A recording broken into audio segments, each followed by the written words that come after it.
Yes sir, yes sir. It's a great day and only getting better. Happy New Year, everybody. It's official. 2014, we're finally here. And BDA is in the building. So what now?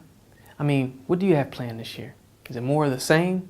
Can you honestly say that you have worthy goals? Seriously, ask yourself, are the things that I have in mind really worth living life for?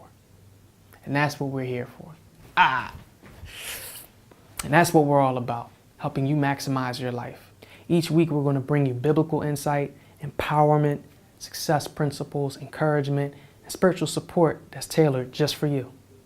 I'm JP3 from Philly, and today we're going to talk about how to build a life. Now, where do we start?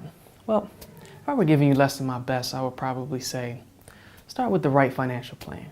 After all, money is important. Or maybe I would say, start with the pursuit of happiness, because that just sounds deep.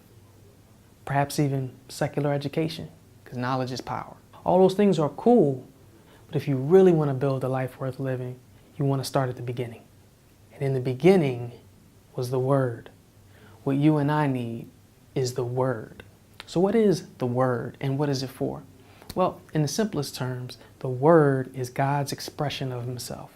It's the way that the Almighty Sovereign God of the universe makes Himself known to us. And it happens in basically three ways. First is the spoken word. The spoken word is how we get creation by God. Genesis 1 lets us know that God literally spoke the universe into existence. You and I are here today, ultimately, because God said so.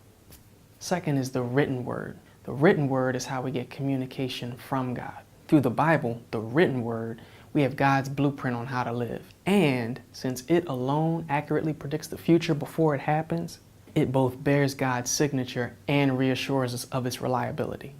Now, how better to build a life than to know that you are doomed to succeed before you start? Third and finally is the living word. Whew. This is the whole ball game right here. Jesus Christ, the Messiah, is the living word. And that's how we get communion with God. Jesus alone is the one who loves you and I unconditionally, paid our sin debt, offers us life, infuses us with purpose, and provides all the resources of heaven to get it done. How's that for a key to success? The Word.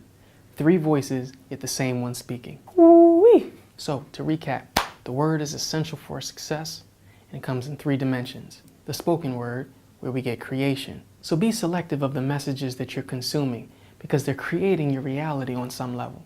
The written word, where we get communication. Listen, absolutely nothing will galvanize your success more than diving face first into the scriptures. Finally, the living word, where we get communion. If you go through this life and don't get to know Jesus, you don't miss something important, you miss the whole thing. So the lesson here is simple. To be successful in the ways that truly matter, you need the Word. And listen, if you want to do what you've been doing, you want status quo, then shut me off. If you know all that there is to know, you shut me off. But if you know you're not living your fullest, and you want to build a life worth living, and you want to know that your road ends in success, then I dare you to step out of the boat and onto the water. I dare you to check in each week and get some of this here manna. I dare you to try the Word for yourself and see if it don't change your life dramatically. That's what we want for you. Now, here's a final takeaway. So listen closely. First, if you don't know Jesus personally, before you do anything, let me urge you to check out one of the links here so you can learn how to through the gospel. For those who maybe just started walking with Him, let me suggest some basics. Start small. Carve out 5 solid, uninterrupted minutes with nothing more than a Bible and silence. Then dig in. If you don't know where to start, perhaps start by memorizing one of the verses from this video. Lastly, for my seasoned saints, if you're already having personal devotion or Bible study time, but not really sensing spiritual growth, it might just be time to grab an accountability partner, somebody who's spiritually mature, and they can get together with you over the phone.